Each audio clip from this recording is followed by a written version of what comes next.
As Veias Abertas da América Latina. Segunda parte.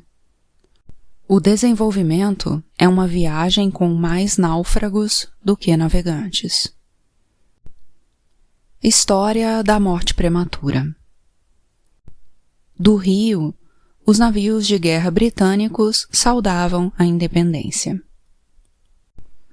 Em 1823, George Canning, cérebro do Império Britânico, estava celebrando seus triunfos universais. O encarregado de negócios da França teve de suportar a humilhação deste brinde. Vossa seja a glória do triunfo, seguida pelo desastre e pela ruína.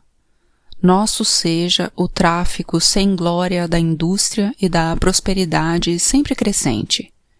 A idade da cavalaria passou, sucedida pela idade dos economistas e dos calculistas. Londres vivia o princípio de uma longa festa. Napoleão tinha sido derrotado alguns anos antes, e a era da Pax Britânica se abria sobre o mundo. Na América Latina, a independência garantira perpetuidade ao poder dos donos da terra e dos comerciantes enriquecidos nos grandes portos de exportação, à custa da antecipada ruína dos países nascentes.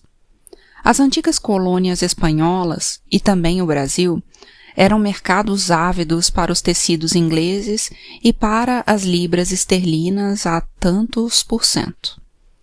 Canning não se enganara ao escrever em 1824. A coisa está feita. O prego está pregado, a América Espanhola é livre, e se não negligenciarmos tristemente os nossos assuntos, é inglesa. A máquina a vapor, o tear mecânico e o aperfeiçoamento da máquina de tecer tinham feito amadurecer vertiginosamente a Revolução Industrial na Inglaterra. Multiplicavam-se as fábricas e os bancos.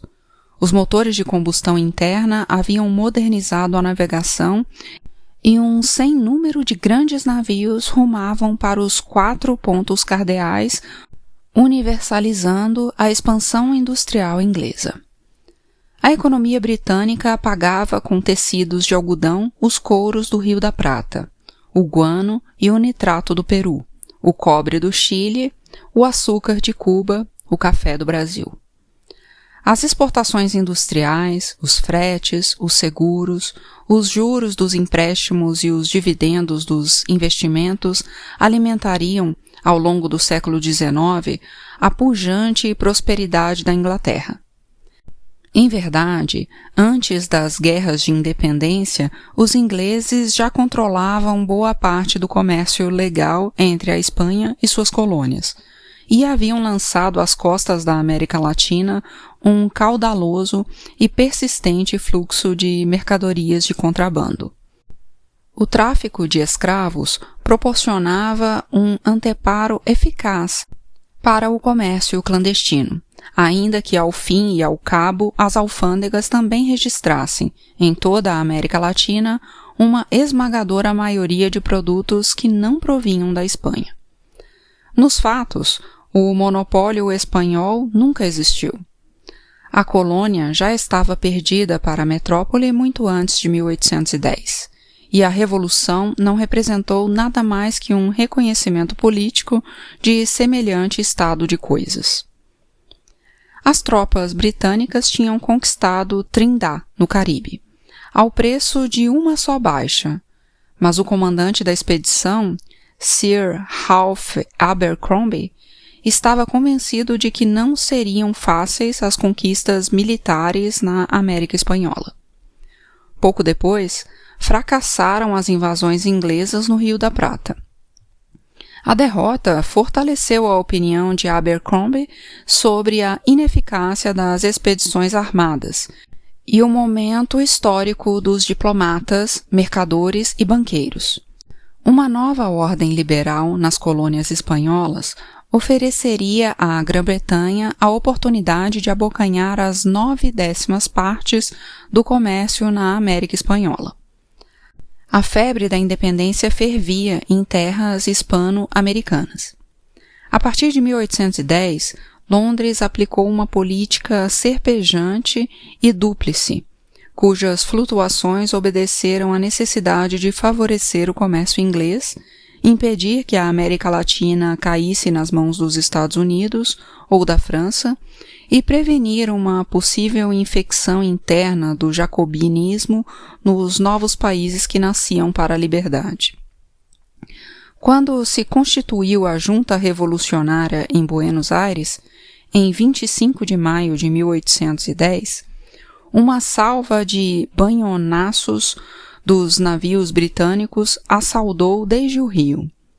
O capitão do navio mutine pronunciou, em nome de Sua Majestade, um inflamado discurso. O júbilo invadia os corações britânicos. Buenos Aires levou apenas 3 dias para eliminar certas proibições que dificultavam o comércio com estrangeiros. 12 dias depois, reduziu de 50% para 7,5% os impostos que incidiam sobre as vendas ao exterior de couros e sebo. Tinham passado 6 semanas desde 25 de maio, quando foi tornada sem efeito a proibição de exportar ouro e prata em moedas, de modo que pudessem circular em Londres sem inconvenientes. Em setembro de 1811, um triunvirato substituiu a junta com autoridade governante. Foram novamente reduzidos, e em alguns casos abolidos, os impostos de exportação e importação.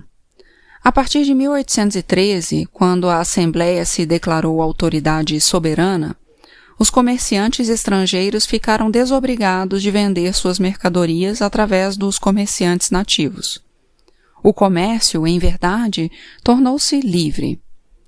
Já em 1812, alguns comerciantes britânicos comunicaram ao Foreign Office: conseguimos substituir com êxito os tecidos alemães e franceses.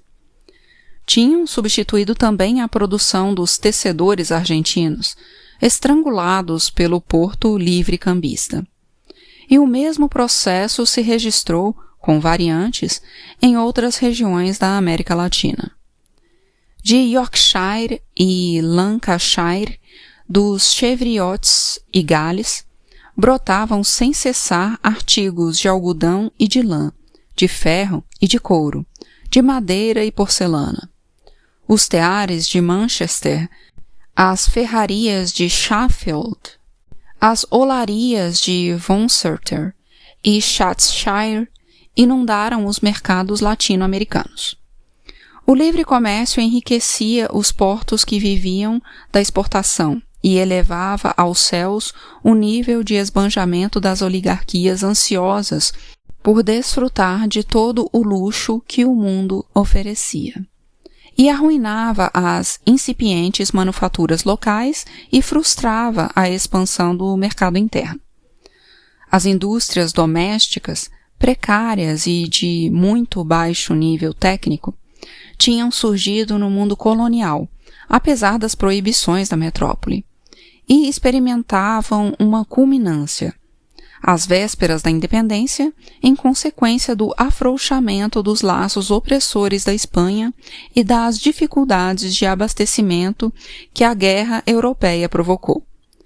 Nos primeiros anos do século XIX, as oficinas estavam ressuscitando depois dos mortíferos efeitos da decisão que o rei tomara em 1778, autorizando o livre comércio entre os portos da Espanha e da América. Uma avalanche de mercadorias estrangeiras arrasara as manufaturas têxteis e a produção colonial de cerâmica e objetos de metal. E os artesãos não tiveram muitos anos para se recuperar do golpe. A independência abriu completamente as portas à livre concorrência da indústria já desenvolvida da Europa.